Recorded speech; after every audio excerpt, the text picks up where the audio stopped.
ഇന്ത്യയുടെ കോവാക്സിൻ ഇതുവരെ ലോകരോഗവും സംഘടനയും അംഗീകരിച്ചിട്ടില്ല. ഈ ഒരു കാരണത്താൽ നിരവധി പ്രവാസികളാണ് യാത്ര ചെയ്യാൻ കഴിയാതെ കുടുങ്ങിയിരിക്കുന്നത്. എന്നിട്ടും പിന്നോക്ക രാജ്യങ്ങൾക്ക് ഇന്ത്യ വാക്സിൻ നൽകണമെന്ന് പറയുകയാണ് അവർ.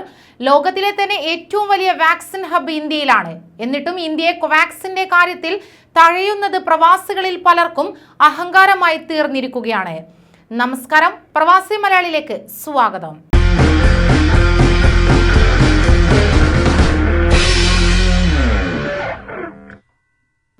കോവാക്സിൻ അംഗീകരിക്കാത്ത ലോകാരോഗ്യ സംഘടനയ്ക്ക് മുട്ടൻ മറുപടി നൽകി ഇന്ത്യ.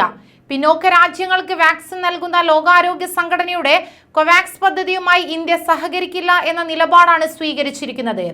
പദ്ധതിയിലേക്കുള്ള വാക്സിൻ കയറ്റുമതി ഇന്ത്യ മരവിപ്പിക്കുകയും ചെയ്തു. ഇന്ത്യയുടെ തദ്ദേശീയ വാക്സിനായ കോവാക്സിന് ലോകാരോഗ്യ സംഘടനയുടെ അനുമതി വൈകുന്നതാണ് കാരണം. ഭാരത് ബയോടെക് വികസിപ്പിച്ച കോവാക്സിൻ രാജ്യത്ത് ഇതുവരെ 11% ആളുകൾക്ക് നൽകിയിരിക്കുകയാണ്. എന്നാൽ അംഗീകാരത്തിനായി പലതവണ ലോകാരോഗ്യ സംഘടനയെ സമീപിച്ചുവെങ്കിലും കൂടുതൽ വിവരങ്ങൾ നൽകാനാണ് സ്ട്രാറ്റജിക് കമ്മിറ്റി ആവശ്യപ്പെട്ടത്. ലോകാരോഗ്യ സംഘടനയുടെ അംഗീകാരം വൈകുന്നത് വാക്സിൻ എടുത്തവരുടെ വിദേശ യാത്രയും ജോലിയെയും ബാധിക്കുന്നുണ്ടെന്നുള്ള പരാതികൾ ഇതിനോടകം തന്നെ പലയിടത്തു നിന്നും ഉയരുന്നുണ്ട്. ഈ സാഹചര്യത്തിലാണ് കോവാക്സ് പദ്ധതിയിലേക്കുള്ള വാക്സിൻ വിതരണം ഇന്ത്യ മരവിപ്പിച്ചിരിക്കുന്നത്. കോവിഡിന്റെ രണ്ടാം തരംഗത്തെ തുടർന്ന് സൗഹൃദ രാജ്യങ്ങൾക്ക് വാക്സിൻ നൽകുന്നത് ഇന്ത്യ നിർത്തിവെച്ചിരുന്നുവെങ്കിലും പിന്നീട് പുനരാരംഭിക്കുകയായിരുന്നു. അതേസമയം കോവാക്സ് പദ്ധതിയിലേക്ക് ഇതുവരെ വാക്സിൻ വിതരണം ആരംഭിച്ചിട്ടില്ല.